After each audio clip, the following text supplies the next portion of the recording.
Ini roda ini berputar nih, dari saudara, dari anak saudara, karyawan, anjing, babi, celeng, semuanya. Nanti mentoknya dibaliknya ke kalian juga. Roda ini berputar baliknya ke kalian.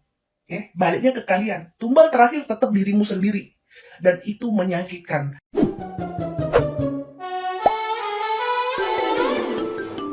Isu miring mengenai kekayaan Sarwendah yang dituding hasil dari pesugihan Gunung Kawi akhirnya memicu ulasan edukasi spiritual yang sangat mendalam. Seorang Assalamualaikum warahmatullahi wabarakatuh, teman-teman. Selamat datang kembali di channel Kabar Burung. Semoga semuanya dalam keadaan sehat dan bahagia ya. Hari ini ada pembahasan yang sedang ramai diperbincangkan netizen, yaitu mengenai berbagai pandangan tentang cara mencari rezeki, pentingnya menjaga keimanan, serta maraknya informasi yang beredar di media sosial tentang praktek mencari kekayaan secara instan. Nah, di tengah beragam pendapat yang bermunculan, banyak netizen justru mengajak masyarakat agar lebih bijak menyikapi setiap informasi dan tidak mudah mempercayai sesuatu tanpa dasar yang jelas. Seperti biasa, kita akan melihat bersama apa yang sebenarnya disampaikan dalam video-video ini, bagaimana isi pembahasannya, dan pelajaran apa yang bisa kita ambil. Yuk, langsung saja kita simak bersama video sampai selesai. Ini dia. netizen yang berbakti dengan akun @mairinzuwazdi memberikan pencerahan tegas untuk meluruskan bagaimana jalur gaib tersebut bekerja di dunia nyata. Ia menjelaskan bahwa Gunung Kawi ibarat mall spiritual, di mana pihak yang memilih naik ke atas untuk mencari kekayaan instan dipastikan telah melakukan perjanjian gelap.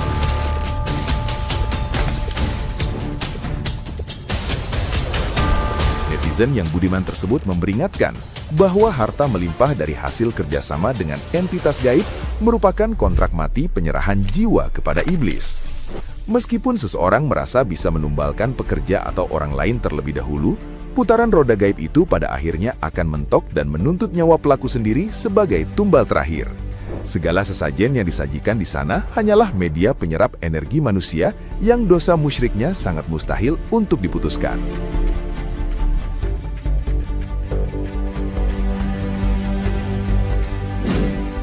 Kayaknya gue juga harus ikutan bahas untuk pencerahan bagi kalian. Karena ada yang komen, dia bilang kayak gini, kalau yang jadi pertanyaan saya, kalau emang Gunung Kawi itu bisa bikin kaya, pertanyaan saya, kenapa orang-orang di situ masih banyak yang jualan kembang, masih banyak yang jualan kambing, dan lain-lain sebagainya. Maksudnya penduduk lokal. Berhubung ibu gue adalah orang Jawa Timur, jadi gue sedikit banyak gue tahu banget soal Gunung Kawi ini, dan memang bukan baru-baru ini, itu dari gue kecil banget orang itu udah pada tahu bahwasanya lu mau kaya di Gunung Kawi, kalau mau kaya di Gunung Kawi kayak gitu. Bahkan gue pernah ke sana waktu itu gue SMP kalau nggak salah. Terus SMA gue juga ada di sana. Di sana Gunung Kawi itu ibaratnya mall. Kalian tahu mall nggak? Kalau kalian di mall itu ada jual makanan, ada jual minuman, ada jual macam-macam, variatif. Di bawah Gunung Kawi itu ada kelenteng, ada masjid, macam-macam tempat sembahyang berbeda-beda agama itu ada di sana. Kalau lu mau baik itu yang di bawah. Itu bisa untuk sembahyang kayak sembahyang orang Cina dan lain-lain sebagainya, semuanya ada di sana, ada vihara dan lain sebagainya. Tapi kalau lu mau yang tidak baik, lu ke atasnya. Kok tahu nih lakuin ya? Enggak guys. Ya seperti inilah. Atau gue itu kalau ngajak gue jalan-jalan ke sini itu menjelaskan ke anak cucunya supaya edukasi spiritual. Aku itu ngejelasin dari kecil tuh kami dijelasin kalau lu ngelakuin ini konsekuensinya seperti ini, orang yang mau ngelakuin ini itu seperti ini, kalau lu ketemu orang terus lu dimandiin, lu dikasih ini itu begini nanti jadinya, terus karena mengantisipasinya begini. Kita keluarga kita ada dikasih didikan spiritual seperti ini. Terus kembali lagi back to topik pertanyaannya, kalau memang Gunung Kawi itu bisa bikin kaya raya, kenapa penduduk lokalnya miskin gitu kan? Guys, penduduk lokal itu semua udah pada tahu konsekuensinya. Karena yang datang ke sana bukan hanya yang berhasil saja. Kalau kalian nggak percaya, kalian tanya sopir atau ojol-ojol yang naikkan ke Gunung Kawi. Jadi di bawah sebelum kalian naik gunung itu, di situ akan ada pangkalan kayak pangkalan ojek, sopir.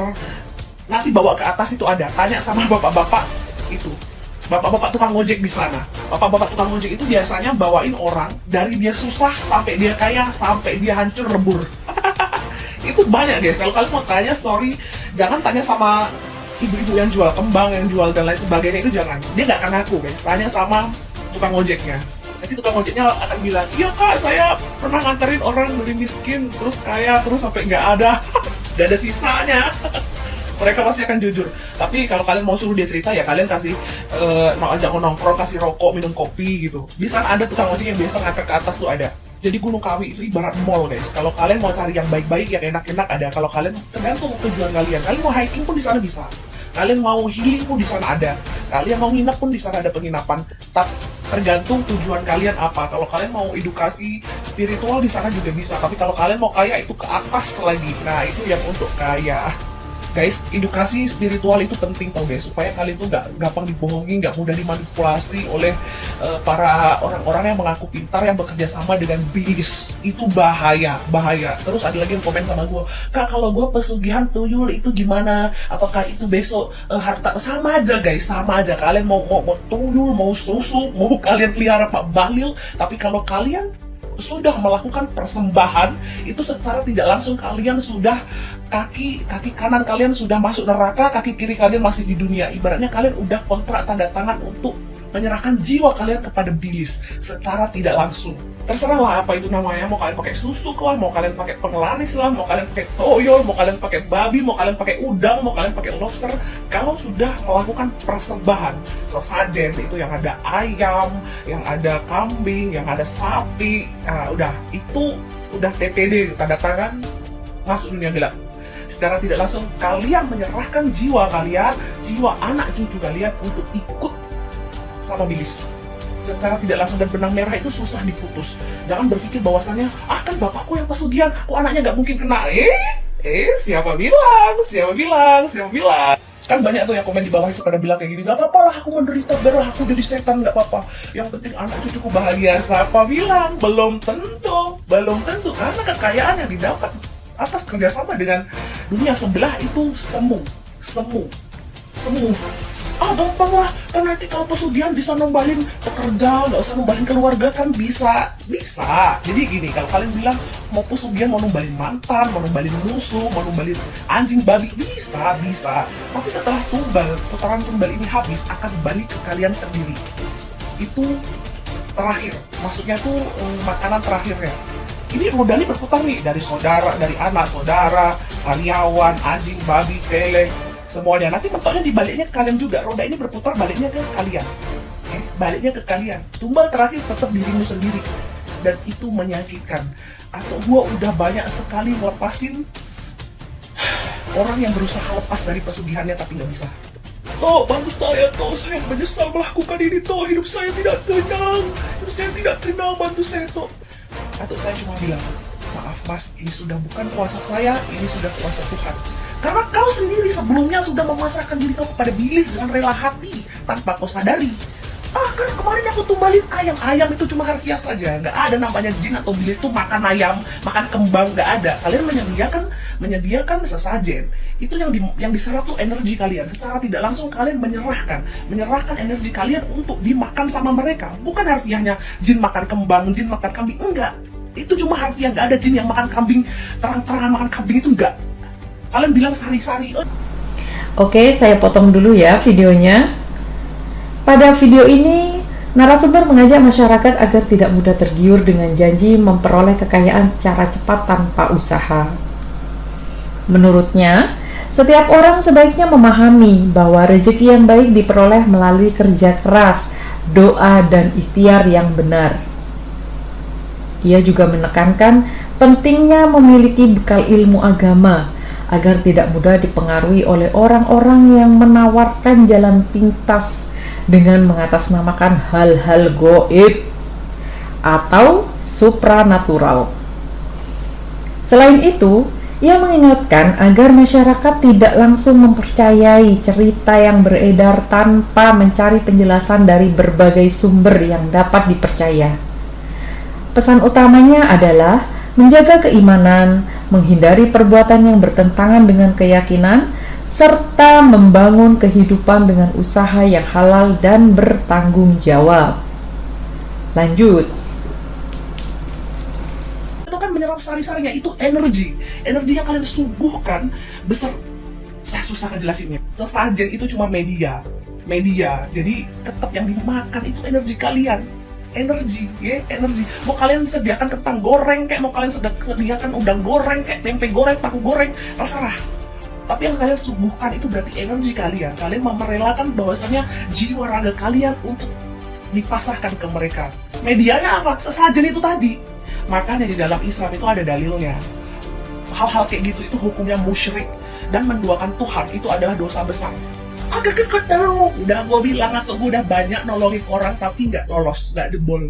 Sampai atau gue itu, jadi di Kalimantan tuh ada persatuan, kalau orang Indonesia bilang persatuan orang pintar lah, orang pintar gitu. Nyelamatin satu orang ini dari tangan iblis gak bisa anjing. 7 orang mental semua gak bisa, tuh susah. Itu cuman kuasa Tuhan yang bisa nolong. Tapi susah kalau kau sudah memasrahkan jiwa raga kau untuk sebuah kekayaan yang ditukarkan.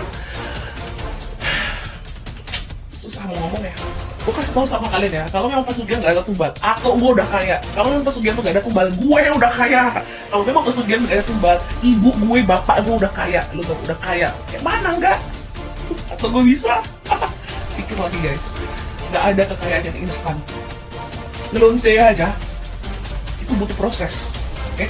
Gak ada kekayaan yang instan, yang mudah dengan menumbalkan nyawa seseorang yang tidak berdosa. Itu salah kaprah, sesat. Nah, gimana nih menurut netizen yang terhormat? Silahkan berkomentar ya. Emang kalau uang pesugihan itu dapatnya dari mana? Maaf ya, pesugihan sama penglarisan itu sama-sama minta tumbal. Cuman bedanya kalau kayak penglarisan itu semakin minta laris, semakin tumbalnya semakin banyak.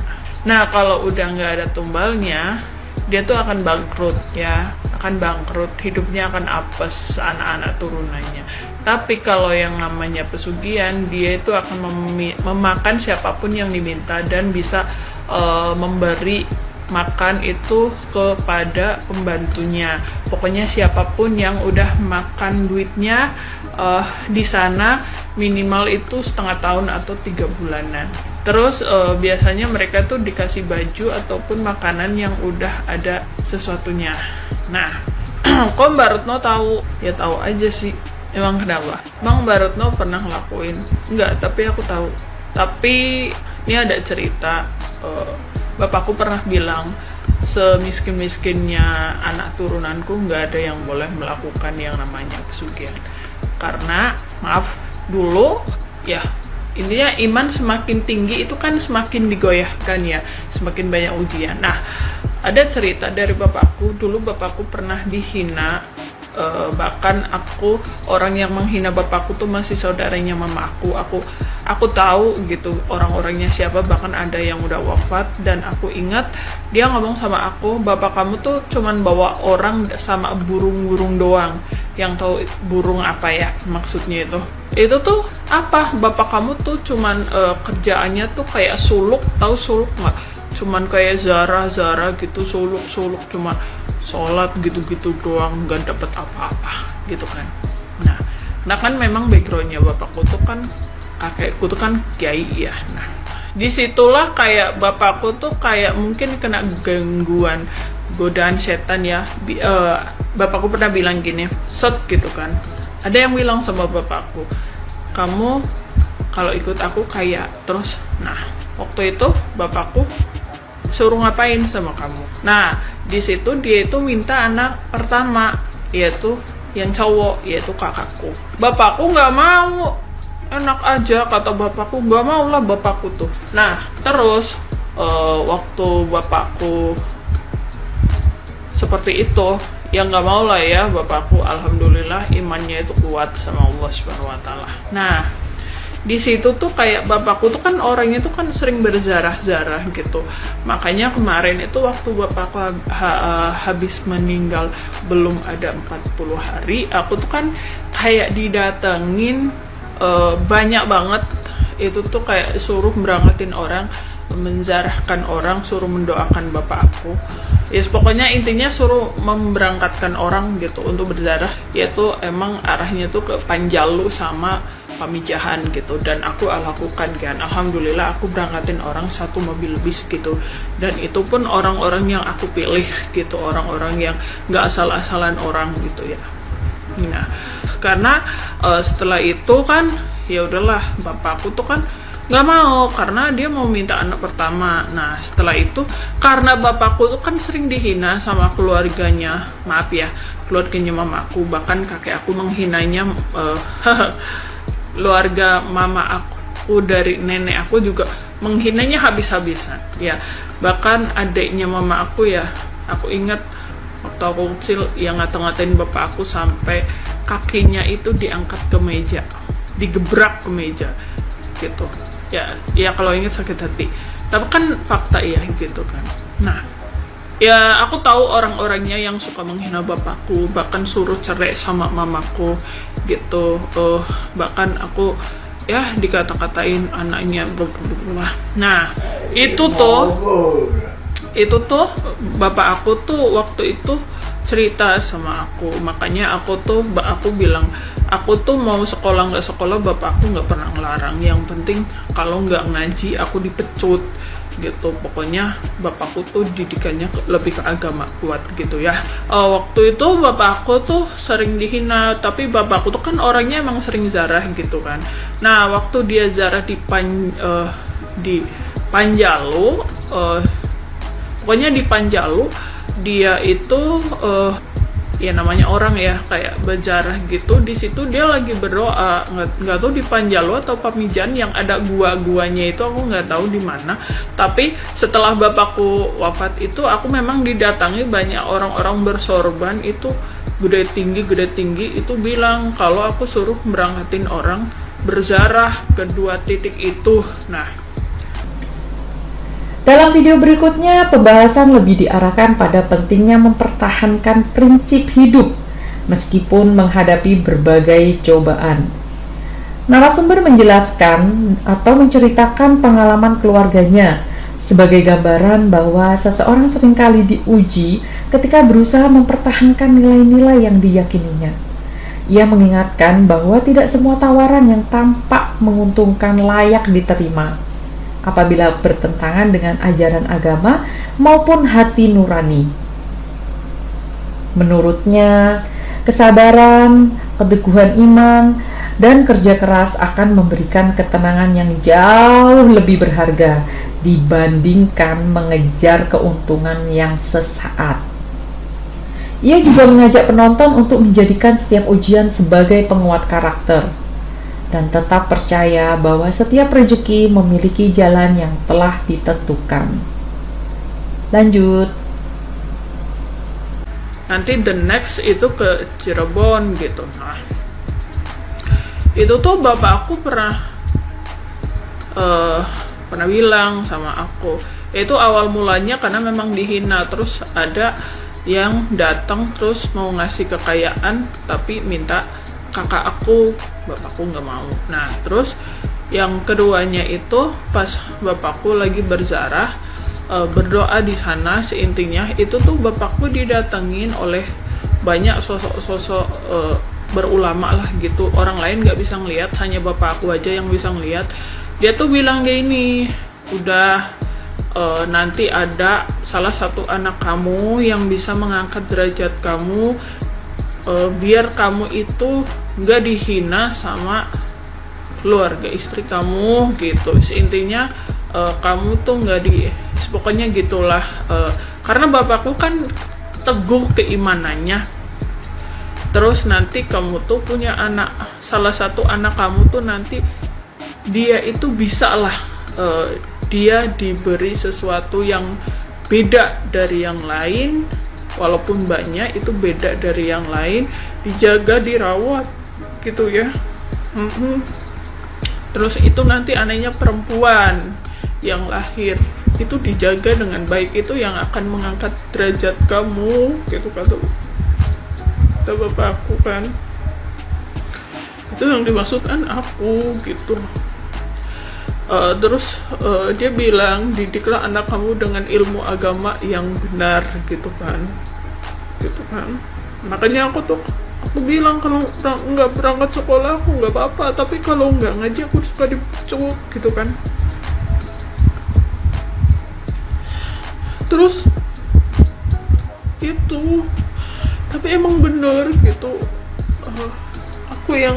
aku ingat siapa yang menghina bapak aku, katanya cuman bawa orang sama burung-burung, bukan burung yang terbang, maksudnya burung yang bisa yang punya 2 telur yang bisa beranakin orang, tahu kan. Terus ya udah gitu, tapi emang bener sih. Bapakku pernah bilang dulu waktu dapat wangsit itu waktu jarah di sana. Terus setelah bapakku wafat, itu tuh terbukti aku didatangin orang-orang bersorban gitu ya. Kok jadi ke pesugihan, jadi arahnya ke sini ya. Gitu loh. Setelah bapakku wafat, terus aku didatangin gitu. Terus dikasih lihat semuanya gitu. Jadi pesugihan itu nggak bagus. Pesugihan itu minta anak selain tumbalnya itu nanti diri sendiri tuh anak. Jangan mau. Makanya aku selalu bilang pesugihan tuh nggak bisa diputus kecuali kemetongan alias wafat baru bisa keputus. Makasih.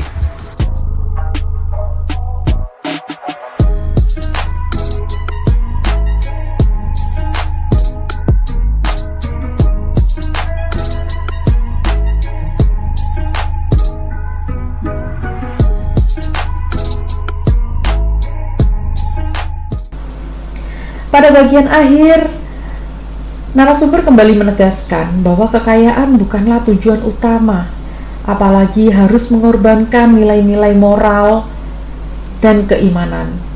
Ia mengajak masyarakat agar lebih menghargai proses, memperbanyak ibadah, serta mendidik keluarga dengan akhlak yang baik sejak dini. Selain itu, ia mengingatkan pentingnya menyaring setiap informasi yang beredar di media sosial, karena tidak semua cerita dapat dipastikan kebenarannya.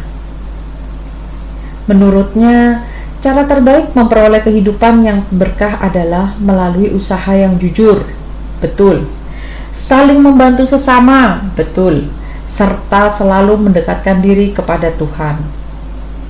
Pesan penutupnya adalah agar masyarakat tidak mudah terpengaruh oleh berbagai janji yang belum tentu benar dan tetap menjadikan nilai agama sebagai pedoman dalam menjalani kehidupan.